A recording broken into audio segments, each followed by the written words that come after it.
PAU के VC की नियुक्ति मामले में सीएम मान और राज्यपाल की चिट्ठी का जवाब किया। पीएयू एक्ट 1970 के तहत ही हुई है वीसी की नियुक्ति। चिट्ठी राही भेजा राज्यपाल को जवाब। कल लुधियाना च पेशी तो पहला नवजोत सिंह सिद्धू ने मंगी सुरक्षा। पटियाला जेल के सुपरडेंट ने दी चिट्ठी, क्या कोई भी सुरक्षा की जिम्मेवारी लैण लई तैयार नहीं। सीएलयू केस के गवाह के तौर पर पेश होणगे सिद्धू। अकाली दल के फिर बगावत की आहट। बीबी जगीर कौर ने उम्मीदवार ना बनाए जाने से भी एचजीपीसी चोण लड़न के दिते संकेत। बोले चोण लड़ना हर मैंबर का अधिकार। माना ने केस के मानसा कोर्ट के पेश हुए सीएम भगवंत मान। अदालत ने 5 दिसंबर को मुड़ पेश होने के दिते हुक्म। सीएम बोले गल गल ते मानहानि के मुकदमे ठोकण का पिया रिवाज। संगरूर च किसानों ने तेज किया संघर्ष। सीएम रिहाइश का मुकम्मल तौर पर किया घिराव। मंगां नूं लैके 9 अक्तूबर तो धरना दे रहे हैं किसान। तरनताਰਨ ਦੇ ਚੋਲਾ ਸਾਹਿਬ च एनआईए की रेड। निजी टूर एंड ट्रैवल के दफ्तर के मारे छापा। कंपनी के मालक का घर भी खंगालिया। अमृतसर च एएसआई हरभजन सिंह गिरफ्तार। कतल दी धारावां के तहत दर्ज हुई एफआईआर। एएसआई तो अचानक गोली चलन के नाल हुई है नौजवान की मौत।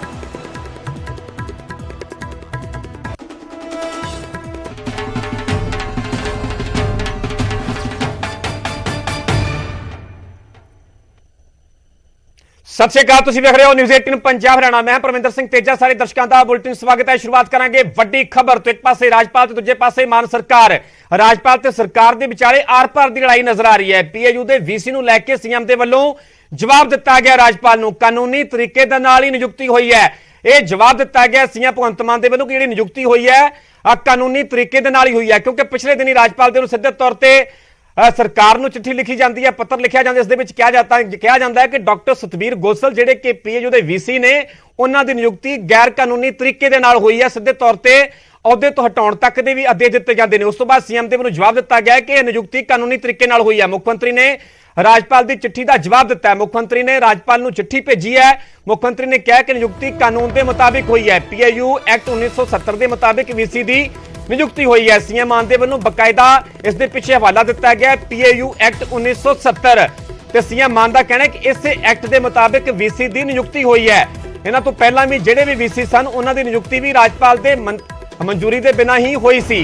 नाल इह भी सीएम मान दा कहना है कि इस तो पहला जिहड़े वीसी रह चुके ने इस यूनिवर्सिटी के उन्हां दी नियुक्ति भी राजपाल की मंजूरी तो बिना ही हुई सी। राजपाल ते मुख्यमंत्री का तिखा हमला बोलिया कि राजपाल की दखल अंदाजी तो पंजाब के लोग दुखी ने। यह तिखा हमला बोलिया, वड्डा हमला बोलिया सीएम मान ने राजपाल से कि पंजाब के लोग इस तो दुखी ने जिहड़ी कि राजपाल के वल्लों सरकार के कामकाज के विच दखल अंदाजी की जा रही है। हालांकि यह भी कहा सीएम मान ने कि राजपाल चंगे इंसान ने, पर उन्हां तो गैर संविधानिक गैर जिहड़ा अपने आप दे विच काम करवाए जा रहे हैं। सीधे तौर पर तिखा हमला बोलिया गया सीएम मान दे वल्लों।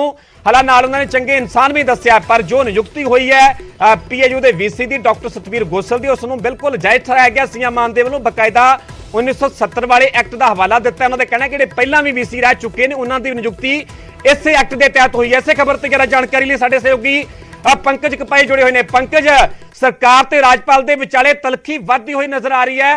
सीएम मान ने जवाब ही देता राजपाल नूं, की कुछ कहा गया चिट्ठी दे विच विस्तार दे नाल जानना चाहांगे। देखो, एक गल साफ है कि जिहड़े वाइस चांसलर ने पीएयू दे ओही रहन के बदले नहीं जाणगे। ये चिट्ठी इस गल नूं दर्शा रही है। थोड़ी देर पहला अरोड़ा ने भी इस बाबत जानकारी दी चिट्ठी तो बाद, क्योंकि इस चिट्ठी दे विच बहुत अहम गल्लां मुख्यमंत्री के वल्लों कीतियां गईयां। उन्होंने बकायदा पीएयू का जिहड़ा एक्ट 1970 का उसका हवाला दिता और इस दे नाल भी इस गल का भी जिक्र किया कि इस वीसी तो पहला वीसी सीगे वो भी बिना राजपाल की मंजूरी तो जिहड़े है वो नियुक्त किए गए थे।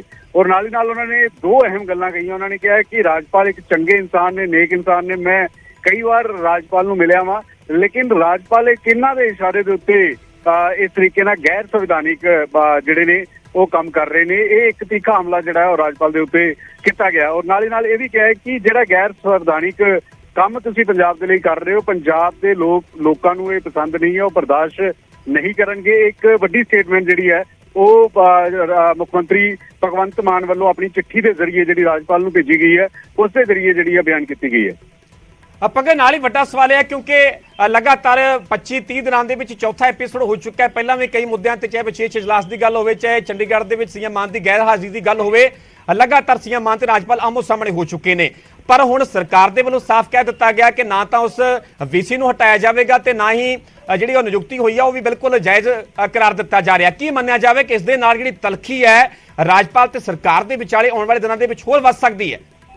ਬਿਲਕੁਲ ਤਲਖੀ ਵੱਧਦੀ ਹੋਈ ਨਜ਼ਰ ਇਸ ਕਰਕੇ ਵੀ ਆਉਂਦੀ ਹੈ ਕਿਉਂਕਿ ਪੀਏਯੂ ਤੋਂ ਪਹਿਲਾਂ ਵੀ ਜਿਹੜਾ ਯੂਨੀਵਰਸਿਟੀ ਦਾ ਮਾਮਲਾ ਆਇਆ ਸੀ ਉਸ ਨੂੰ ਲੈ ਕੇ ਵੀ ਬਾਬਾ ਫਰੀਦ ਯੂਨੀਵਰਸਿਟੀ ਨੂੰ ਲੈ ਕੇ ਵੀ ਇਤਰਾਜ਼ ਜਿਹੜਾ ਵਾ ਉਹ ਜ਼ਾਹਰ ਕੀਤਾ ਗਿਆ ਸੀਗਾ ਰਾਜਪਾਲ ਦੇ ਵੱਲੋਂ। ਔਰ ਇਹ ਕਿਹਾ ਕਿ ਇੱਕ ਨਾਮ ਨਹੀਂ ਬਲਕਿ 3 ਨਾਮ ਜਿਹੜੇ ਨੇ ਉਹ ਭੇਜੇ ਜਾਣ ਔਰ ਉਹ ਪੈਨਲ ਅਜੇ ਭੇਜਣਾ, ਲੇਕਿਨ ਅਜੇ ਉਹ ਪੂਰਾ ਮਸਲਾ ਖਤਮ ਨਹੀਂ ਹੋਇਆ ਸੀ। ਇੱਕ ਨਵਾਂ ਮਸਲਾ ਉੱਠ ਗਿਆ ਜਦੋਂ ਲੁਧਿਆਣਾ ਯੂਨੀਵਰਸਿਟੀ ਦੇ ਮਾਮਲੇ ਨੂੰ ਲੈ ਕੇ ਰਾਜਪਾਲ ਨੇ ਇਤਰਾਜ਼ ਜ਼ਾਹਰ ਕੀਤਾ ਕਿ ਡੀਸੀ ਬਿਨਾਂ ਮਨਜ਼ੂਰੀ ਤੋਂ ਤੁਸੀਂ ਲਗਾ ਦਿੱਤੇ ਆ। ਔਰ ਹੁਣ ਉਸ ਤੇ ਪਲਟਵਾਰ ਕਰਦੇ ਹੋਏ ਚਿੱਠੀ ਦਾ ਜਵਾਬ ਚਿੱਠੀ ਦੇ ਜ਼ਰੀਏ ਮੁੱਖ ਮੰਤਰੀ ਦਿੰਦੇ ਹੋਏ ਨਜ਼ਰ ਆ ਰਹੇ ਨੇ ਔਰ ਇੱਥੋਂ ਤੱਕ ਕਹਿੰਦੇ ਹੋਏ ਨਜ਼ਰ ਆ ਰਹੇ ਨੇ ਖੁਦ ਚੰਗੇ ਇਨਸਾਨ ਨੇ ਲੇਕਿਨ ਕਿਸੇ ਦੇ ਇਸ਼ਾਰੇ ਤੇ ਇਹ ਗੈਰ ਸੰਵਿਧਾਨਿਕ ਕੰਮ ਜਿਹੜੇ ਨੇ ਉਹ ਕੀਤੇ ਜਾ ਰਹੇ ਨੇ।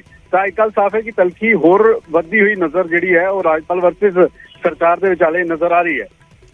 ਪੰਗੇ ਨਾਲ ਇਹ ਆਮ ਜਨਤਾ ਦੇ ਜਿਹੜੇ ਵੀ ਲੋਕ ਇਸ ਲਈ ਨਿਊਜ਼ 18 ਵੇਖ ਰਹੇ ਨੇ, ਸੁਣ ਰਹੇ ਨੇ, ਉਹਨਾਂ ਦੀ ਜਨਤਾ ਦੇ ਜ਼ਿਹਨ ਦੇ ਵਿੱਚ ਵੀ ਇਹ ਵੱਡਾ ਸਵਾਲ ਹੈ ਆਖਰਕਾਰ ਕਿ ਇੱਕ ਪਾਸੇ ਰਾਜਪਾਲ ਆਪਣਾ ਤਰਕ ਦੇ ਰਹੇ, ਦੂਜੇ ਪਾਸੇ ਸੀਐਮ ਮਾਨ ਆਪਣਾ ਤਰਕ ਦੇ ਰਹੇ ਨੇ। ਆਖਰਕਾਰ ਫਿਰ ਸਹੀ ਕੌਣ ਹੈ ਤੇ ਗਲਤ ਕੌਣ ਹੈ? ਉਹਦੇ ਆਪਣੇ ਆਪ ਦੇ ਵਿੱਚ ਦੋਵੇਂ ਵੱਡੇ ਨੇ। ਦੇਖੋ ਕਿਉਂਕਿ ਇੱਕ ਪਾਸੇ ਮੁੱਖ ਮੰਤਰੀ ਨੇ, ਇੱਕ ਪਾਸੇ ਰਾਜਪਾਲ ਨੇ, ਤਾਂ ਅਜਿਹੇ 'ਚ ਨਿਯਮਾਂ ਦੇ ਆਧਾਰ ਤੇ ਕਿਉਂਕਿ ਜਦੋਂ ਸੈਸ਼ਨ ਬੁਲਾਉਣਾ ਸੀਗਾ ਸੈਸ਼ਨ ਦੇ ਵਿੱਚ ਦੱਸਣਾ ਹੁੰਦਾ। ਹਾਲਾਂਕਿ ਅਮੂਮਨ ਜਿਹੜੀਆਂ ਸਰਕਾਰਾਂ ਚੱਲਦੀਆਂ ਜਦੋਂ ਸੈਸ਼ਨ ਮੁੱਖ ਮੰਤਰੀ ਹੁੰਦੇ ਨੇ ਤਾਂ ਰਾਜਪਾਲ ਮਨਜ਼ੂਰੀ ਦੇ ਦਿੰਦੇ ਨੇ, ਲੇਕਿਨ ਜਿਹੜੇ ਸੰਵਿਧਾਨ ਦੇ ਮੁਤਾਬਕ ਅਗਰ ਦੇਖਿਆ ਜਾਵੇ ਤਾਂ ਉਸ ਦੇ ਵਿੱਚ ਪੂਰੀ ਡਿਟੇਲ ਦੇਣੀ ਹੁੰਦੀ ਹੈ। ਤਾਂ ਉਸ ਵੇਲੇ ਪਹਿਲਾਂ ਅਸੀਂ ਦੇਖਿਆ ਸੀ ਕਿ ਰਾਜਪਾਲ ਕਰਕੇ ਬੁਲਾਉਣ ਦੀ ਮਨਜ਼ੂਰੀ ਨਹੀਂ ਦਿੱਤੀ ਸੀ, ਫਿਰ ਡਿਟੇਲ ਦਿੱਤੀ ਗਈ ਕਿ ਅਸੀਂ ਸੈਸ਼ਨ ਦੇ ਦੌਰਾਨ ਇਹ ਕੰਮ ਕਰਾਂਗੇ, ਇਹ ਬਿੱਲ ਲਿਆਂਦੇ ਜਾਣਗੇ, ਉਸ ਤੋਂ ਬਾਅਦ ਮਨਜ਼ੂਰੀ ਦੇ ਦਿੱਤੀ ਗਈ। ਫਿਰ ਵਾਰੀ ਆਉਂਦੀ ਹੈ ਜਦੋਂ ਬਾਬਾ ਫਰੀਦ ਯੂਨੀਵਰਸਿਟੀ ਦੇ ਵਾਈਸ ਚਾਂਸਲਰ ਲਗਾਏ ਜਾਂਦੇ ਆ। ਹਾਲਾਂਕਿ ਉੱਥੇ ਇਹ 3 ਨਾਮ ਦੇਣੇ ਹੁੰਦੇ ਆ ਔਰ ਇੱਕ ਪੈਨਲ ਭੇਜਣਾ ਹੁੰਦਾ, ਉਸ ਤੋਂ ਬਾਅਦ ਹੀ ਜਿਹੜਾ ਵਾ ਇਹ ਮਨਜ਼ੂਰੀ ਰਾਜਪਾਲ ਵੱਲੋਂ ਦਿੱਤੀ ਜਾਂਦੀ ਹੈ। ਲੇਕਿਨ ਜੇ ਪੀਏਯੂ ਦੇ ਐਕਟ ਦੀ ਗੱਲ ਕੀਤੀ ਜਾਵੇ 1970 ਦੀ, ਉਸ ਦੇ ਵਿੱਚ ਮੁੱਖ ਮੰਤਰੀ ਆਪਣਾ ਤਰਕ ਦੇ ਰਹੇ ਹੋ, ਕਹਿ ਰਹੇ ਕਿ ਪੈਨਲ ਦੀ ਲੋੜ ਨਹੀਂ ਪੈਂਦੀ, ਇਹ ਸਰਕਾਰ ਵੱਲੋਂ ਨਿਯੁਕਤ ਕੀਤਾ ਜਾਂਦਾ। ਇਹ ਐਕਟ ਇਸ ਗੱਲ ਦਾ ਹਵਾਲਾ ਦਿੰਦਾ ਹੈ। ਤਾਂ ਅਸੀਂ ਦਿੱਲੀ 'ਚ ਤਸਵੀਰ ਦੇਖੀ ਸੀ ਐਲਜੀ ਵਰਸਸ ਸਰਕਾਰ। ਠੀਕ ਹੈ ਪੰਗੇ ਸਾਡੇ ਨਾਲ ਬਣੇ ਰਹੋ ਸਾਡੇ ਨਾਲ ਆਮ ਆਦਮੀ ਪਾਰਟੀ ਦੇ ਸੀਨੀਅਰ ਆਗੂ ਮਲਵਿੰਦਰ ਕੰਗ ਵੀ ਜੁੜੇ ਨੇ। ਕੰਗ ਸਾਹਿਬ ਤੁਹਾਡਾ ਸਵਾਗਤ ਹੈ ਨਿਊਜ਼ 18 ਪੰਜਾਬ ਤੇ। ਸੀਐਮ ਮਾਨ ਤੇ ਰਾਜਪਾਲ ਨੂੰ ਜਵਾਬ ਦੇ ਦਿੱਤਾ ਗਿਆ ਹੈ, ਵੱਡਾ ਹਮਲਾ ਵੀ ਰਾਜਪਾਲ ਤੇ ਬੋਲਿਆ ਗਿਆ ਤੇ ਨਾਲ ਹੀ ਜਿਹੜੀ ਨਿਯੁਕਤੀ ਹੋਈ ਹੈ ਵੀਸੀ ਦੀ ਉਸ ਨੂੰ ਵੀ ਬਿਲਕੁਲ ਸਹੀ ਠਹਿਰਾਇਆ ਗਿਆ। ਉਸ ਦੇ ਪਿੱਛੇ ਹਵਾਲਾ ਦਿੱਤਾ ਜਾ ਰਿਹਾ ਹੈ 1970 ਵਾਲੇ ਐਕਟ ਦਾ। ਜੀ ਬਿਲਕੁਲ ਤੇਜਾ ਜੀ, ਇਹ 'ਚ ਕੋਈ ਦੋ ਰਾਏ ਨਹੀਂ ਹੈ ਕਿ ਇਸ ਇਸ਼ੂ ਤੇ ਗਵਰਨਰ ਸਾਹਿਬ ਨੇ ਜਿਸ ਤਰ੍ਹਾਂ ਦੀ ਲੋ ਲੈਵਲ ਦੀ ਰਾਜਨੀਤੀ ਕਰਨ ਦੀ ਕੋਸ਼ਿਸ਼ ਕੀਤੀ ਆ, ਮੈਨੂੰ ਲੱਗਦਾ ਇਹ ਇੱਕ ਤਰ੍ਹਾਂ ਉਸ ਚੇਅਰ ਦੀ ਗ੍ਰੇਸ ਨੂੰ ਵੀ ਨੁਕਸਾਨ ਪਹੁੰਚਾਇਆ। ਦੇਖੋ ਬੜਾ ਸਪਸ਼ਟ ਹੈ, Haryana and Punjab agriculture act 1970 ਹੈ, ਉਹ ਇਹ ਕਹਿੰਦਾ ਹੈ ਵੀ ਜਿਹੜਾ ਪੰਜਾਬ ਐਗਰੀਕਲਚਰ ਯੂਨੀਵਰਸਿਟੀ ਪੀਏਯੂ ਦਾ ਜਿਹੜਾ ਵਾਈਸ ਚਾਂਸਲਰ ਹੈ ਉਹਦੀ ਅਪਾਇੰਟਮੈਂਟ ਬੋਰਡ ਆਫ ਮੈਨੇਜਮੈਂਟ ਨੇ ਕਰਨੀ ਹੈ ਜੀ। ਈਵਨ ਉਹਦਾ ਚਾਰਜ ਵੀ ਦੇਣਾ ਉਹ ਵੀ ਬੋਰਡ ਆਫ ਮੈਨੇਜਮੈਂਟ ਨੇ ਦੇਣਾ ਹੈ। ਤੇ ਇਸ ਕਰਕੇ ਇਹ ਤੇ ਬਿਲਕੁਲ ਡਿਊ ਪ੍ਰੋਸੈਸ ਨਾਲ ਅਪਾਇੰਟਮੈਂਟ ਹੋਈ ਆ। ਸੋ ਆਨਰੇਬਲ ਗਵਰਨਰ ਸਾਹਿਬ ਨੇ ਇੱਕ ਖਾਮ ਦਾ ਇੱਕ ਕਨਫਲਿਕਟ ਪੈਦਾ ਕਰਨ ਦੀ ਕੋਸ਼ਿਸ਼ ਕੀਤੀ ਹੈ, ਜਿਹੜਾ ਕਿ ਸਾਨੂੰ ਲੱਗਦਾ ਹੈ ਕਿ ਭਾਜਪਾ ਦੀ ਜਿਹੜੀ ਸੈਂਟਰ ਸਰਕਾਰ ਹੈ, ਜਿੱਥੇ ਭਾਜਪਾ ਦੀ ਸਰਕਾਰ ਨਹੀਂ ਬਣਦੀ ਉੱਥੇ ਗਵਰਨਰ ਦੇ ਆਫਿਸ ਦਾ ਮਿਸਯੂਜ਼ ਕਰਦੇ ਆ। ਸੋ ਗਵਰਨਰ ਸਾਹਿਬ ਨੂੰ ਸਤਿਕਾਰ ਕਰਨਾ ਚਾਹੀਦਾ ਇਲੈਕਟਡ ਸਰਕਾਰ ਦਾ, ਔਰ ਰੂਲ ਐਂਡ ਰੈਗੂਲੇਸ਼ਨ ਪੜ੍ਹਨੇ ਚਾਹੀਦੇ ਆ ਪੀਏਯੂ ਦੇ ਕੀ ਕਹਿੰਦੇ ਆ। ਕੰਗ ਸਾਹਿਬ ਸਾਡੇ ਨਾਲ ਬਣੇ ਰਹੋ, ਸਾਡੇ ਨਾਲ ਬੀਜੇਪੀ ਆਗੂ ਸੁਭਾਸ਼ ਸ਼ਰਮਾ ਵੀ ਜੁੜੇ ਹੋਏ ਨੇ। ਸੁਭਾਸ਼ ਜੀ ਤੁਹਾਡਾ ਸਵਾਗਤ ਹੈ ਨਿਊਜ਼ 18 ਪੰਜਾਬ ਤੇ। ਮਾਨ ਸਰਕਾਰ ਦੇ ਵੱਲੋਂ ਮੁੜ ਤੋਂ ਅਸੀਂ ਰਾਬਤਾ ਕਾਇਮ ਕਰਨ ਦੀ ਕੋਸ਼ਿਸ਼ ਕਰਾਂਗੇ ਸੁਭਾਸ਼ ਸ਼ਰਮਾ ਦੇ ਨਾਲ। ਕੰਗ ਸਾਹਿਬ ਨਾਲ ਇਹ ਵੀ ਜ਼ਰੂਰ ਸਵਾਲ ਬਣਦਾ ਕਿਉਂਕਿ ਆਮ ਜਨਤਾ ਵੀ ਜ਼ਰੂਰ ਇਹ ਸਵਾਲ ਕਰ ਰਹੀ ਹੋਵੇਗੀ ਕਿ ਲਗਾਤਾਰ ਚੌਥਾ ਐਪੀਸੋਡ ਹੋ ਚੁੱਕਾ ਹੈ 25-30 ਦਿਨਾਂ ਦੇ ਵਿੱਚ, ਇੱਕ ਪਾਸੇ ਸਰਕਾਰ ਹੈ ਦੂਜੇ ਪਾਸੇ ਰਾਜਪਾਲ ਹੈ। ਲੋਕ ਵੀ ਇਹ ਸਵਾਲ ਕਰ ਰਹੇ ਹੋਣਗੇ ਕਿ ਫਿਰ ਰਾਜਪਾਲ ਸਹੀ ਕਹਿ ਰਹੇ ਨੇ ਜਾਂ ਸਰਕਾਰ ਸਹੀ ਕਹਿ ਰਹੀ ਹੈ? ਨਹੀਂ, ਅਸੀਂ ਤਾਂ ਪਹਿਲੇ ਦਿਨ ਤੇ ਕਹਿ ਰਹੇ ਹਾਂ ਵੀ ਜਿਹੜਾ ਗਵਰਨਰ ਸਾਹਿਬ ਦਾ ਲੈਟਰ ਸੀ ਉਹ ਜਿਹ 'ਚ ਨਿਰਦੇਸ਼ ਜਾਰੀ ਕੀਤੇ ਉਹਨਾਂ ਨੇ, ਉਹ ਪੂਰੀ ਤਰ੍ਹਾਂ ਅਨਕਨਸਟੀਟਿਊਸ਼ਨਲ ਹੈ, ਅਨਐਥੀਕਲ ਹੈ ਔਰ ਇਲੀਗਲ ਹੈ। ਪੰਜਾਬ ਦੇ ਗਵਰਨਰ ਸਾਹਿਬ ਨੂੰ ਪੀਏਯੂ ਦੇ ਮਾਮਲੇ 'ਚ ਨਾ ਤੇ ਅਪਾਇੰਟਮੈਂਟ ਦਾ ਅਧਿਕਾਰ ਹੈ ਤੇ ਰੁਕ ਕਰਦਾ ਬੀਜੇਪੀ ਆਗੂ ਸੁਭਾਸ਼ ਸ਼ਰਮਾ ਮੁੜ ਤੋਂ ਜੁੜ ਚੁੱਕੇ ਨੇ। ਸੁਭਾਸ਼ ਜੀ ਤੁਹਾਡਾ ਸਵਾਗਤ ਹੈ ਨਿਊਜ਼ 18 ਪੰਜਾਬ ਤੇ। ਸੀਐਮ ਮਾਨ ਦੇ ਵੱਲੋਂ ਰਾਜਪਾਲ ਨੂੰ ਜਵਾਬ ਦੇ ਦਿੱਤਾ ਗਿਆ, ਜਿਹੜੀ ਕਿ ਸਿੱਧੇ ਤੌਰ ਤੇ ਵੀਸੀ ਦੀ ਨਿਯੁਕਤੀ ਦੇ ਸਵਾਲ ਖੜੇ ਕੀਤੇ ਨੇ। ਸੀਐਮ ਮਾਨ ਨੇ ਕਿਹਾ ਕਿ 1970 ਦੇ ਐਕਟ ਦੇ ਮੁਤਾਬਿਕ ਇਹ ਨਿਯੁਕਤੀ ਹੋਈ ਹੈ, ਬਿਲਕੁਲ ਸਹੀ ਹੋਈ ਹੈ, ਤੇ ਨਾਲ ਉਹਨਾਂ ਨੇ ਇਹ ਵੀ ਕਹਿ ਦਿੱਤਾ ਕਿ ਰਾਜਪਾਲ ਜੋ ਸਰਕਾਰ ਦੇ ਕੰਮਕਾਜ ਦੇ ਵਿੱਚ ਦਖਲਅੰਦਾਜ਼ੀ ਕਰ ਰਹੇ ਨੇ, ਪੰਜਾਬ ਦੇ ਲੋਕ ਬਰਦਾਸ਼ਤ ਨਹੀਂ ਕਰਨਗੇ। ਦੇਖੋ ਪ੍ਰੋਬਲਮ ਕੀ ਹੈ ਮਾਨ ਸਾਹਿਬ ਦੀ ਔਰ ਆਮ ਆਦਮੀ ਪਾਰਟੀ ਦੀ ਸਰਕਾਰ ਦੀ, ਕਿ ਨਾ ਤਾਂ ਇਹ ਆਪ ਐਕਟ ਪੜ੍ਹਦੇ ਨੇ, ਚਲੋ ਇਹਨਾਂ ਨੂੰ ਨਹੀਂ ਪੜ੍ਹਨੇ ਆਉਂਦੇ ਜਾਂ ਇਹਨਾਂ ਦੇ ਮੰਤਰੀ ਏਡੇ ਨਹੀਂ ਸਿਆਣੇ, ਕੋਈ ਗੱਲ ਨਹੀਂ, ਜਿਹੜੇ ਅਫਸਰ ਲੱਗੇ ਨੇ ਉਹ ਵੀ ਨਹੀਂ ਐਕਟ ਪੜ੍ਹਦੇ। ਮੈਨੂੰ ਇਹ ਗੱਲ ਸਮਝਾਓ, ਕੱਲ ਧਾਲੀਵਾਲ ਸਾਹਿਬ ਨੇ ਕਿਹਾ ਕਿ ਜੀ UGC ਦਾ ਕੋਈ ਦਖਲ ਨਹੀਂ, ਅੱਜ ਮਾਨ ਸਾਹਿਬ ਨੇ ਚਿੱਠੀ ਲਿਖਤੀ, ਇਹ ਘੱਟੋ ਘੱਟ ਐਕਟ ਤੇ ਪੜ੍ਹ ਲੈਣ, ਜਿਸ ਐਕਟ ਨੂੰ ਬਾਰ-ਬਾਰ ਜ਼ਿਕਰ ਕਰਦੇ। ਮੈਂ ਤਾਂ ਐਕਟ ਪੜ੍ਹਿਆ, ਮੇਰੇ ਸਾਹਮਣੇ ਪਿਆ ਐਕਟ, PAU ਦਾ ਐਕਟ ਕੀ ਕਹਿੰਦਾ ਹੈ। ਤੁਸੀਂ ਆਪਣੇ ਦਰਸ਼ਕਾਂ ਨੂੰ ਵੀ ਕਦੀ ਐਕਟ ਕੱਢ ਕੇ ਦਿਖਾਓ। ਮੇਰਾ ਇਹ ਨਿਵੇਦਨ ਹੈ ਕਿ ਜਰਨਲਿਸਟਾਂ ਦਾ ਤੇ ਕੰਮ ਹੁੰਦਾ ਹੈ ਜਨਤਾ ਦੇ ਅੱਗੇ ਸੱਚ ਰੱਖਣਾ। ਇਹ ਬਿਲਕੁਲ ਠੀਕ ਹੈ ਕਿ ਉਸ ਐਕਟ ਦੇ ਅੰਦਰ ਇਹ ਗੱਲ ਲਿਖੀ ਹੈ ਕਿ ਜਿਹੜਾ ਬੋਰਡ ਹੈ ਉਸ ਬੋਰਡ ਨੂੰ ਅਧਿਕਾਰ ਹੈ ਵਾਈਸ ਚਾਂਸਲਰ ਨੂੰ ਅਪੁਆਇੰਟ ਕਰਨ ਦਾ, ਬਿਲਕੁਲ ਠੀਕ। ਲੇਕਿਨ ਉਸੇ ਹੀ ਐਕਟ ਦੇ ਅੰਦਰ, ਇਹ ਧਾਰਾ 15 ਹੈ ਐਕਟ ਦੀ, ਜਿਹਦੇ ਵਿੱਚ ਅਪੁਆਇੰਟਮੈਂਟ ਆਫ ਵਾਈਸ ਚਾਂਸਲਰ ਹੈ, ਉਸੇ ਐਕਟ ਦੇ ਅੰਦਰ ਇੱਕ ਹੋਰ ਗੱਲ ਲਿਖੀ ਹੈ ਜਿਹੜੀ ਇਹ ਪੜ੍ਹਦੇ ਨਹੀਂ ਜਾਂ ਪੜ੍ਹਨਾ ਨਹੀਂ ਚਾਹੁੰਦੇ, ਜਾਂ ਮੈਨੂੰ ਸਮਝ ਨਹੀਂ ਆਉਂਦੀ ਕੀ ਲਿਖਿਆ ਹੈ। ਉਸ ਐਕਟ ਦੇ ਅੰਦਰ ਧਾਰਾ 15 ਦੇ ਅੰਦਰ ਬਹੁਤ ਕਲੀਅਰ ਕੱਟ ਲਿਖਿਆ ਹੈ ਕਿ ਜੇ ਬੋਰਡ ਵੈਕੈਂਸੀ ਜਨਰੇਟ ਹੋਣ ਤੋਂ ਬਾਅਦ, ਯਾਨੀ ਜਦੋਂ ਪੋਸਟ ਵੇਕੈਂਟ ਹੋ ਜਾਂਦੀ ਹੈ, ਉਹਦੇ 2 ਮਹੀਨੇ ਦੇ ਅੰਦਰ ਵਾਈਸ ਚਾਂਸਲਰ ਦੀ ਅਪੁਆਇੰਟਮੈਂਟ ਕਰਨ 'ਚ ਫੇਲ ਹੋ ਜਾਂਦਾ ਹੈ ਜਾਂ ਨਹੀਂ ਕਰ ਪਾਉਂਦਾ, ਮੈਂ ਤੁਹਾਨੂੰ ਪੜ੍ਹ ਕੇ ਹੀ ਸੁਣਾ ਦਿੰਦਾ। Wear the board ਫੇਲਸ to appoint the vice chancellor within 2 months of the falling of vacancy, the matter shall be reported to the chancellor to enable him to make the appointment। ਇਹ ਐਕਟ ਪੜ੍ਹ ਕੇ ਸਵਾਰਿਆ ਤੁਹਾਨੂੰ act ਲਿਖਿਆ ਹੈ, ਇਹ ਪੜ੍ਹਦੇ ਹੀ ਨਹੀਂ ਜੀ act. ਜੇ 2 ਮਹੀਨੇ ਤੱਕ ਤੁਸੀਂ ਵੈਕੈਂਸੀ ਨਹੀਂ ਫਿਲ ਕਰ ਸਕਦੇ ਤੇ ਗਵਰਨਰ ਨੂੰ ਰਿਪੋਰਟ ਕਰੇਗਾ ਬੋਰਡ ਕਿ ਅਸੀਂ ਨਹੀਂ ਫਿਲ ਕਰ ਸਕੇ, ਗਵਰਨਰ ਸਾਹਿਬ ਤੁਸੀਂ ਅਪੁਆਇੰਟਮੈਂਟ ਕਰੋ। ਤੇ ਇੱਥੇ ਇਸ ਕੇਸ ਦੇ ਅੰਦਰ 14 ਮਹੀਨੇ ਤੋਂ ਵੈਕੈਂਸੀ ਸੀ, ਪੋਸਟ ਖਾਲੀ ਸੀ। ਕਾਨੂੰਨ ਦੇ ਹਿਸਾਬ ਨਾਲ, ਇਸ ਐਕਟ ਦੇ ਹਿਸਾਬ ਨਾਲ 2 ਮਹੀਨੇ ਬਾਅਦ ਬੋਰਡ ਨੂੰ ਗਵਰਨਰ ਨੂੰ ਕਰਨਾ। ਇਹ ਕਹਿੰਦੇ ਜੀ ਗਵਰਨਰ ਦਾ ਕੀ ਰੋਲ? ਅਰੇ ਭਾਈ ਐਕਟ ਲਿਖਿਆ, ਤੁਸੀਂ ਜਿਸ PAU ਦੇ ਐਕਟ ਦੀ ਗੱਲ ਕਰਦੇ ਹੋ, ਪਾਰਲੀਮੈਂਟ ਨੇ ਐਕਟ ਪਾਸ ਕੀਤਾ ਔਰ ਕੋਈ ਸਾਡੀ ਸਰਕਾਰ ਨੇ ਤਾਂ ਐਕਟ ਬਣਾਇਆ ਨਹੀਂ ਸੀ ਜਦੋਂ ਇਹ ਐਕਟ ਬਣਿਆ 1970 ਚ। ਠੀਕ ਹੈ ਸੁਭਾਸ਼ ਜੀ, ਤੁਸੀਂ ਵੀ ਐਕਟ ਦਾ ਹਵਾਲਾ ਦੇ ਰਹੇ ਹੋ, ਸਾਡੇ ਨਾਲ ਬਲਵਿੰਦਰ ਕੰਗ ਵੀ ਜੁੜੇ ਹੋਏ ਨੇ।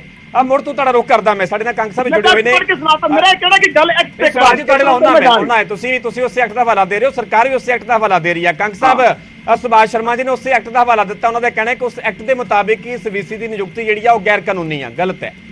ਦੇਖੋ ਜਿੱਥੋਂ ਤੱਕ ਇਹਨਾਂ ਨੇ ਆਮ ਆਦਮੀ ਪਾਰਟੀ ਦੀ ਪੜ੍ਹਾਈ ਦੀ ਗੱਲ ਕਰ ਲਾਂ ਤਾਂ ਪਹਿਲਾਂ ਤਾਂ ਇਹਨਾਂ ਨੂੰ ਮੈਂ ਦੱਸਦਾ BJP ਵਾਲਿਆਂ ਨੂੰ ਵੀ ਇਹ ਆਮ ਆਦਮੀ ਪਾਰਟੀ IIT ਦੇ ਜਿਹੜੇ ਪਾਸ ਆਊਟ ਹੈ ਅਰਵਿੰਦ ਕੇਜਰੀਵਾਲ ਜੀ ਦੀਆਂ ਮੋਦੀ ਸਾਹਿਬ ਵਾਂਗੂ ਨਕਲੀ ਡਿਗਰੀਆਂ ਲੈ ਕੇ ਨਹੀਂ ਪੜ੍ਹਾਈ ਲਿਖਾਈ ਕੀਤੀ। ਸੋ ਇੱਕ ਗੱਲ ਕਿ ਇਹ ਬਿਲਕੁਲ ਸਪਸ਼ਟ ਗੱਲ ਸਹੀ ਤੇ ਨਹੀਂ ਹੁੰਦੀ ਜੀ। ਇਹਨਾਂ ਨੂੰ ਵਿੱਚ ਬੋਲਣ ਦੀ ਆਦਤ ਹੈ। BJP ਵਾਲਿਆਂ ਨੂੰ ਡਿਬੇਟ ਤੁਹਾਡੀ ਵੀ ਗੱਲ ਪੂਰੀ ਸੁਣੀ ਹੈ, ਕੰਗ ਸਾਹਿਬ ਦੀ ਗੱਲ ਪੂਰੀ ਸੁਣ ਲਓ, ਮੈਂ ਮੁੜ ਤੋਂ ਤੁਹਾਡਾ ਰੁਕ ਕਰਾਂਗਾ। ਹਾਂਜੀ ਡਿਬੇਟ ਕਰਨੀ ਨਹੀਂ ਆਉਂਦੀ ਅਜੇ ਇਹਨਾਂ ਨੂੰ। ਇਹ ਡਿਬੇਟ ਪੁਆਇੰਟ ਤੇ ਬਾਜੀ ਤੁਹਾਡੀ ਵੀ ਗੱਲ ਕੰਗ ਸਾਹਿਬ ਨੇ ਪੂਰੀ ਸੁਣੀ, ਉਹਨਾਂ ਨੂੰ ਗੱਲ ਤਾਂ ਰੱਖ ਲੈਣ ਦਿਓ ਨਾ, ਤੁਸੀਂ ਆਪਣਾ ਪੁਆਇੰਟ ਰੱਖ ਲਿਓ, ਕੰਗ ਸਾਹਿਬ ਨੂੰ ਪੂਰੀ ਗੱਲ ਕਰਨ ਦਿਓ। ਇਹਨਾਂ ਨੂੰ ਵਿੱਚ ਬੋਲਣ ਦੀ ਆਦਤ, ਇਹਨਾਂ ਨੂੰ ਜਿਹੜੀ ਆਦਤ, ਇਹਨਾਂ ਨੂੰ ਸਮਝਾਓ ਪਹਿਲਾਂ ਡਿਬੇਟ ਦੇ ਮੈਨਰ ਸਿੱਖਣ। ਇਹ ਪਹਿਲਾਂ ਬੇਸਿਕ ਤੁਸੀਂ ਪਹਿਲਾਂ ਮੈਨਰ ਸਿੱਖੋ ਕਿ ਗੱਲ ਪੁਆਇੰਟ ਤੇ ਕਰੋ। ਗੱਲ ਹੋ ਰਹੀ ਹੈ PAU ਦੀ, ਅੱਜ ਆਹ ਹਾਲ ਵੇਖ ਲਓ, ਇਹਨਾਂ ਦਾ ਹਾਲ ਵੇਖ ਲਓ। ਬਾਜੀ ਮੈਂ ਤੁਹਾਡਾ ਰੁਕ ਕਰਾਂਗਾ, ਤੁਹਾਡਾ ਪੱਖ ਵੀ ਸੁਣਾਂਗੇ। ਤੁਸੀਂ ਆਪਣੇ ਐਕਟ ਦੀ ਗੱਲ ਕਹਿ ਰਹੇ ਸੀ, ਹੁਣ ਜੋ ਸਰਕਾਰ ਕਹਿ ਰਹੀ ਹੈ, ਜੋ ਸਰਕਾਰ ਦਾ ਐਕਟ ਲੈ ਕੇ ਪੱਖ ਵੀ ਸੁਣ ਲਓ। ਕੰਗ ਸਾਹਿਬ BJP ਵਾਲਿਆਂ ਨੂੰ ਪਹਿਲਾਂ ਤੇ ਡਿਬੇਟ ਚ ਆਉਣ ਦਾ ਮੈਨਰ ਸਮਝਾਓ ਜੀ, ਇਹਨਾਂ ਨੂੰ ਦੱਸੋ ਵੀ ਮੈਨਰਸ ਕੀ ਹੁੰਦੇ ਆ। ਬੋਲਣ ਦੂਜੇ ਚ ਨਹੀਂ ਬੋਲੀ ਦਾ, ਮੈਂ ਵਿੱਚ ਨਹੀਂ ਬੋਲਿਆ। ਤੁਸੀਂ ਮੈਨਰ ਸਿੱਖੋ ਨਾ। ਤੁਸੀਂ ਐਕਟ ਦੀ ਗੱਲ ਪ੍ਰਧਾਨ ਮੰਤਰੀ ਡਿਗਰੀ ਜਾਲੀ ਹੈ। ਮੈਂ ਪੂਰੀ ਗੱਲ ਸੁਣੀ। ਸੁਭਾਜੀ ਫਿਰ ਐਵੇਂ ਮੁੱਦੇ ਦੀ ਗੱਲ ਨਹੀਂ ਹੋਵੇਗੀ, ਮੁੱਦਾ ਪੂਰੀ ਗੱਲ ਸੁਣੀ, ਦੂਜੇ ਪਾਸੇ ਨਾ ਜਾਈਏ, ਮੁੱਦਾ ਕਰੀਏ। ਮੈਂ ਪੂਰੀ ਗੱਲ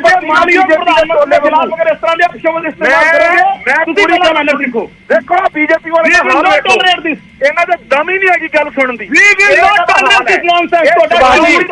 ਸੁਭਾਜੀ ਐਕਟ ਦੀ ਗੱਲ ਹੋ ਰਹੀ ਹੈ, ਤੁਸੀਂ ਐਕਟ ਦੀ ਗੱਲ ਕੀਤੀ ਆਪਣੇ ਹਿਸਾਬ ਦੇ ਨਾਲ, ਹੁਣ ਕੰਗ ਸਾਹਿਬ ਦੀ ਗੱਲ ਸੁਣ ਲਓ ਨਾ, ਕਿਉਂਕਿ ਸਰਕਾਰ ਦੇ ਵੱਲੋਂ ਰਾਜਪਾਲ ਨੂੰ ਜਵਾਬ ਦਿੱਤਾ ਗਿਆ। ਸੁਭਾਜੀ ਤੁਹਾਡਾ ਪੱਖ ਸੁਣਾਂਗੇ। ਸੁਭਾਜੀ ਤੁਹਾਡੀ ਗੱਲ ਸੁਣਾਂਗੇ, ਪਰ ਕੰਗ ਸਾਹਿਬ ਦੀ ਗੱਲ ਸੁਣ ਲਓ। ਮੈਂ ਪੂਰੀ ਗੱਲ ਆਨਰੇਬਲ ਪ੍ਰਾਈਮ ਮਿਨਿਸਟਰ ਸਿਆਣੇ ਬੰਦੇ ਨੂੰ ਸੱਦਿਆ ਕਰੋ ਤੇਜਾ ਜੀ, ਇਹੋ ਜਿਹੇ ਅਨਪੜ੍ਹਾਂ ਨੂੰ ਨਾ ਸੱਦਿਆ ਕਰੋ ਡਿਬੇਟ 'ਚ।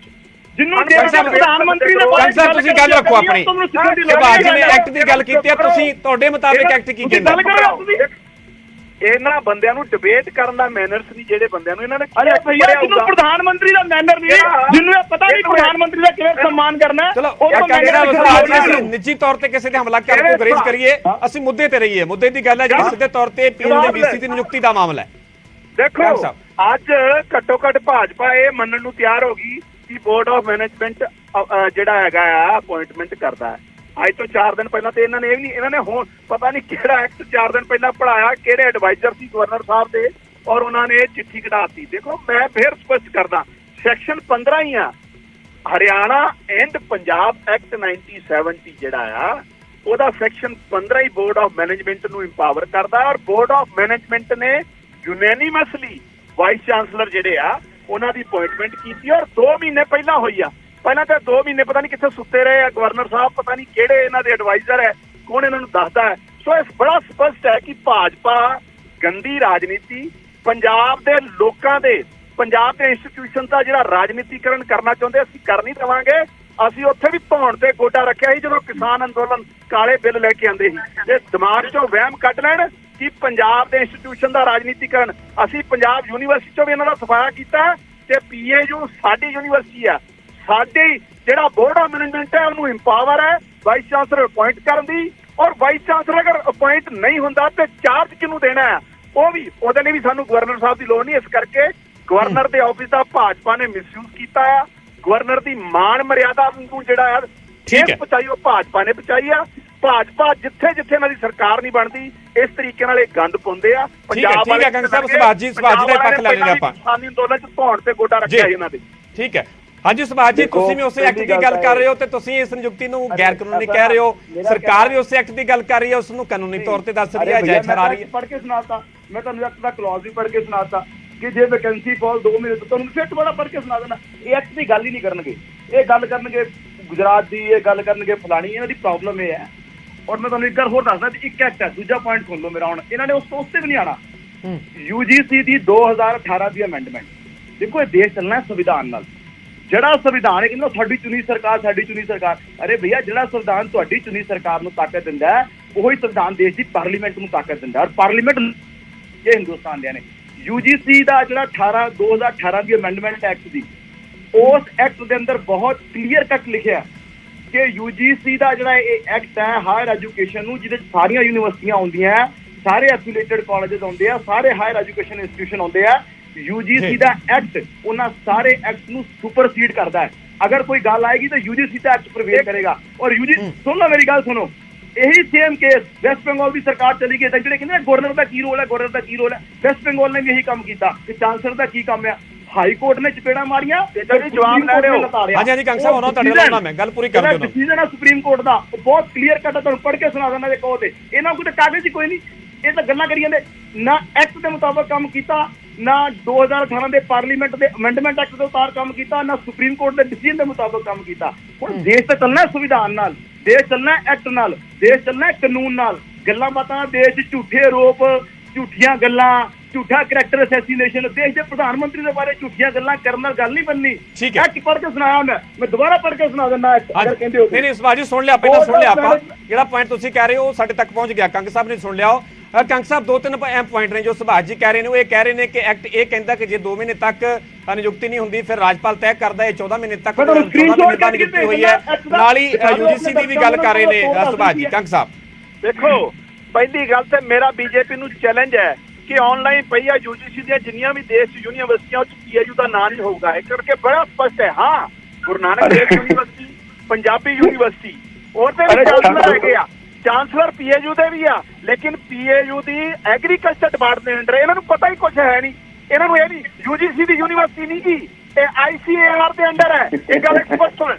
ਦੂਜੀ ਗੱਲ, ਜਿਹੜਾ ਗਵਰਨਰ ਸਾਹਿਬ ਨੇ ਦੂਜਾ ਪੁਆਇੰਟ ਲਿਖਿਆ ਕਿ ਇਮੀਡੀਏਟਲੀ ਤੁਸੀਂ ਰਜਿਸਟਰਾਰ ਨੂੰ ਸੈਕਟਰੀ ਨੂੰ ਐਗਰੀਕਲਚਰ ਨੂੰ ਚਾਰਜ ਦੇ ਦਿਓ। ਮੈਂ ਵੀ ਦੱਸ ਦਿੰਦਾ, ਸੈਕਸ਼ਨ 15 ਦਾ ਸਬ ਸੈਕਸ਼ਨ 5 ਇਹ ਕਹਿੰਦਾ ਕਿ ਜੇ ਵਾਈਸ ਚਾਂਸਲਰ ਦੀ ਅਪਾਇੰਟਮੈਂਟ ਨਹੀਂ ਵੀ ਹੁੰਦੀ ਤੇ ਉਹ ਵੀ ਚਾਰਜ ਜਿਹੜਾ ਹੈ ਰਜਿਸਟਰਾਰ ਨੂੰ ਜਾਊਗਾ ਜਾਂ ਐਕਟਿੰਗ ਵਾਈਸ ਚਾਂਸਲਰ ਬਣਾਇਆ ਜਾਊਗਾ। ਸੋ ਦੋਨੋਂ ਗੱਲਾਂ ਜਿਹੜੇ ਪੁਆਇੰਟ ਰੇਜ਼ ਕੀਤੇ ਆ ਗਵਰਨਰ ਸਾਹਿਬ ਨੇ, ਦੋਨੋਂ ਇਲੀਗਲ ਹੈ, ਗਵਰਨਰ ਸਾਹਿਬ ਨਾ appointed authority ਆ ਠੀਕ ਨਾ ਹੈ approval ਠੀਕ ਹੈ ਕੰਗ ਸਾਹਿਬ ਸਾਡੇ ਕੋਲ authority ਆ। ਸਮਾਂ ਥੋੜਾ ਠੀਕ ਹੈ ਭਈਆ ਹਾਂਜੀ ਸੁਭਾਸ਼ ਜੀ ਥੋੜੇ ਸ਼ਬਦਾਂ 'ਚ ਜਵਾਬ ਦੇ ਦਿਓ ਨਾਲ ਸਿੱਧਾ ਜਿਹਾ ਸਵਾਲ ਆਮ ਜਨਤਾ ਦਾ ਵੀ ਹੋਵੇਗਾ ਕਿ 25-30 ਦਿਨਾਂ ਦੇ ਵਿੱਚ ਇੱਕ ਪਾਸੇ ਸਰਕਾਰ ਹੈ ਦੂਜੇ ਪਾਸੇ ਰਾਜਪਾਲ ਹੈ ਹੁਣ ਲੋਕ ਕੀ ਕਹਿਣ ਲੋਕ ਕੀ ਸੋਚਣ ਲੋਕਾਂ ਨੂੰ ਕੀ ਲੱਗੇ ਕਿ ਦੇਖੋ, ਸਰਕਾਰ ਸਵਾਲ ਸਹੀ ਕਹਿ ਰਹੀ ਹੈ ਜਾਂ ਰਾਜਪਾਲ ਸਹੀ ਦੇਖੋ, ਕਹਿ ਰਹੇ ਨੇ ਦੇਖੋ ਨਾ ਗੱਲ ਇਹ ਹੈ ਕਿ ਗਵਰਨਰ ਸਾਹਿਬ ਕੀ ਕਹਿ ਰਹੇ ਸੀਐਮ ਕੀ ਕਹਿ ਰਹੇ ਮੈਂ ਕੀ ਕਹਿ ਰਿਹਾ ਆਮ ਆਦਮੀ ਪਾਰਟੀ ਕੀ ਕਹਿ ਰਹੀ ਗੱਲ ਤਾਂ ਇੱਥੇ ਆ ਕੇ ਮੁੱਕਣੀ ਹੈ ਕਿ ਪੰਜਾਬ ਐਗਰੀਕਲਚਰ ਯੂਨੀਵਰਸਿਟੀ ਦਾ ਐਕਟ ਕੀ ਕਹਿ ਰਿਹਾ ਤੁਹਾਨੂੰ ਮੈਂ ਐਕਟ ਪੜ੍ਹ ਕੇ ਸੁਣਾਤਾ ਐਕਟ ਬੜਾ ਕਲੀਅਰ ਹੈ ਕਿ ਜੇ 2 ਮਹੀਨੇ 'ਚ ਵੈਕੈਂਸੀ ਤੁਸੀਂ ਨਹੀਂ ਫਿਲ ਕਰੇਗਾ ਬੋਰਡ ਨੂੰ ਗਵਰਨਰ ਨੂੰ ਰਿਪੋਰਟ ਕਰਨਾ ਪਏਗਾ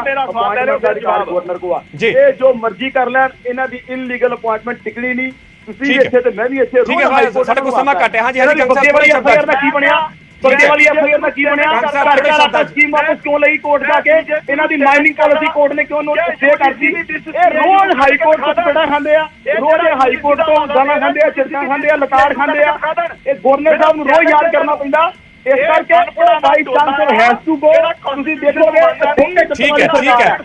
ਠੋਕੇ ਚੱਟ ਵਾਲੀ ਸਰਕਾਰ ਬਿਲਕੁਲ ਸੁਭਾਸ਼ ਜੀ ਕੰਗ ਸਾਹਿਬ ਇਹ ਜਿੱਦਾਂ ਬੜਾ ਇੰਟਰਸਟ ਹੈ ਸ਼ਾਇਦ ਚਰਚਾ ਜਿਹੜੀ ਮਰਜ਼ੀ ਕਰੀ ਥੋੜੀ ਇੱਥੇ ਠੀਕ ਹੈ ਤੁਹਾਡਾ ਬਹੁਤ ਬਹੁਤ ਧੰਨਵਾਦ ਕੰਗ ਸਾਹਿਬ ਸੁਭਾਸ਼ ਜੀ ਸਾਡੇ ਨਾਲ ਜੁੜਨ ਵਾਸਤੇ ਸੋ ਸਿੱਧੇ ਤੌਰ ਤੇ ਵਿਵਾਦ ਭਖਦਾ ਨਜ਼ਰ ਆ ਰਿਹਾ ਇੱਕ ਪਾਸੇ ਫਿਰ ਮਾਨ ਸਰਕਾਰ ਦੂਜੇ ਪਾਸੇ ਰਾਜਪਾਲ ਨੇ ਮਾਮਲਾ ਪੀਏਯੂ ਦੇ ਵੀਸੀ ਦੀ ਨਿਯੁਕਤੀ ਦਾ ਸੀਐਮ ਮਾਨ ਦੇ ਵੱਲੋਂ ਜਵਾਬ ਦੇ ਦਿੱਤਾ ਗਿਆ ਹੈ 1970 ਦੇ ਐਕਟ ਦਾ ਹਵਾਲਾ ਦਿੱਤਾ ਹੈ ਕਿ ਉਸ ਐਕਟ ਦੇ ਮੁਤਾਬਿਕ ਜਿਹੜੀ ਨਿਯੁਕਤੀ ਕੀਤੀ ਗਈ ਹੈ ਪਹਿਲਾਂ ਵੀ ਜਿਹੜੇ ਵੀਸੀ ਰਹਿ ਚੁੱਕੇ ਉਹਨਾਂ ਦੀ ਨਿਯੁਕਤੀ ਉਸ ਦੇ ਅਨੁਸਾਰ ਹੀ ਹੋਈ ਹੈ ਨਾਲ ਹੀ ਰਾਜਪਾਲ ਤੇ ਤਿੱਖਾ ਹਮਲਾ ਵੀ ਬੋਲਿਆ ਹੈ ਕਿ ਜਿਸ ਤਰ੍ਹਾਂ ਦੀ ਦਖਲਅੰਦਾਜ਼ੀ ਰਾਜਪਾਲ ਦੇ ਨੂੰ ਸਰਕਾਰ ਦੇ ਕੰਮਕਾਜ ਦੇ ਵਿੱਚ ਕੀਤੀ ਜਾ ਰਹੀ ਹੈ ਉਸ ਦੇ ਨਾਲ ਪੰਜਾਬ ਦੇ ਲੋਕ ਦੁਖੀ ਨੇ ਪੰਜਾਬ ਦੇ ਲੋਕ ਉਸ ਨੂੰ ਬਰਦਾਸ਼ਤ ਨਹੀਂ ਕਰਨਗੇ।